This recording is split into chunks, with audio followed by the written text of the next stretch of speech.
Ahoy pirates! Welcome back to my channel. We're getting close to the end of this incredible Halloween event. In today's video, we'll take a look at some of the new things introduced in Phase 2, as well as the final map added in Phase 3. It's no coincidence that the thumbnail shows a giant volcano. Yes, they've created a glowing, phosphorescent version of it. Here it is. It looks amazing. While we take down a few ships, let me tell you that I've already completed the event, though a couple of clips were recorded earlier. The volcano activates randomly, and you'll see an announcement in the event news letting you know when an eruption is about to start or is already in progress. As with all volcanic eruptions, there are several NPCs you can shoot. They don't differ much except visually, but they're important for two things: reaching the 500 million damage goal required by the event, and earning Catalysis stars.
We've seen the Catalysis Chamber in a previous video, but let's take another look at how it works.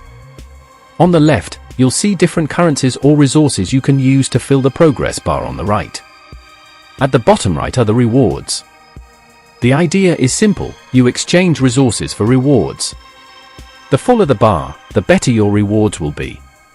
However, even if you only use one type of resource, or if you prefer to save your essences, you'll still get something in return. Each exchange also requires a catalytic star, which you can get by shooting NPCs in the volcano area or by purchasing them in the event market.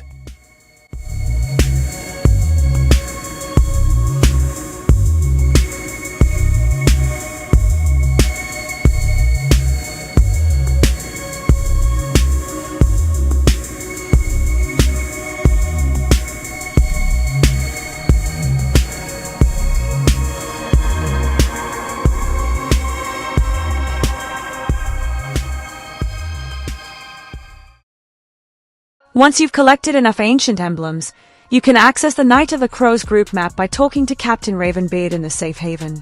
After choosing your role, damage dealer, support, or tank, and once your team is full, you'll be teleported to the group map.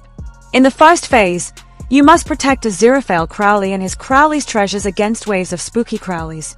The support player can spawn scarecrows using the Scarecrow Toolkit action item to help defend. When all the spooky Crowleys are sunk, the second phase begins.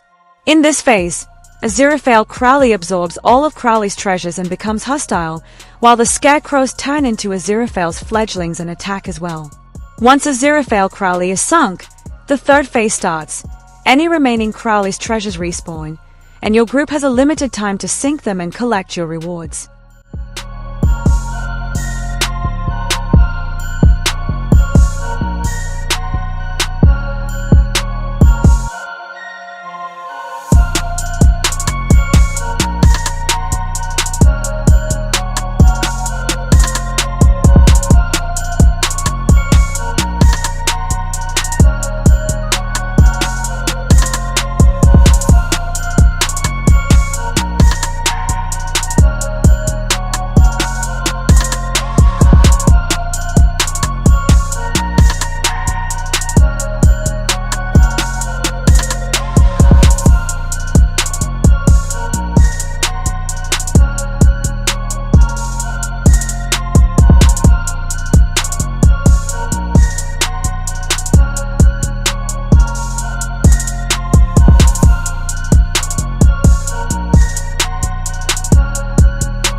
To access the Arcane Ceremony minigame map, players need to speak to Jack Hawk in the safe haven.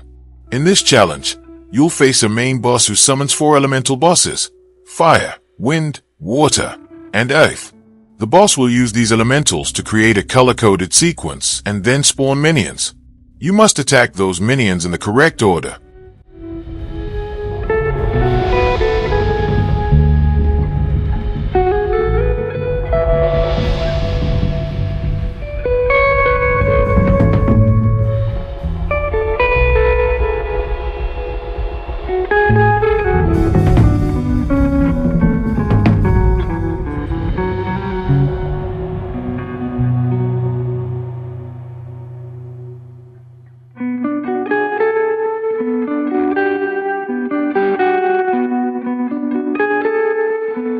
After completing 3 successful sequences, you can attack the main boss.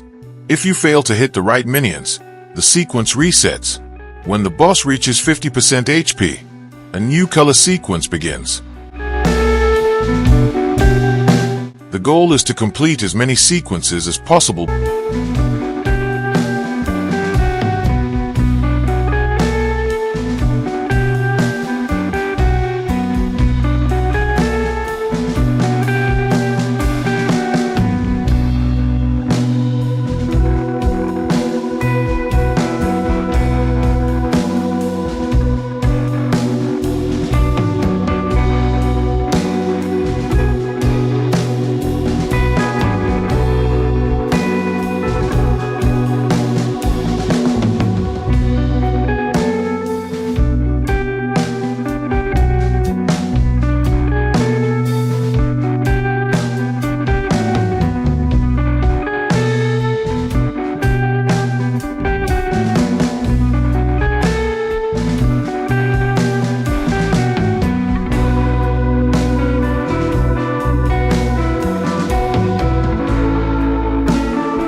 That's all for this Halloween event, only a few days left, but it's been an incredibly rich and fun adventure. Up next, we'll have a couple of smaller events before the big winter event arrives. See you soon!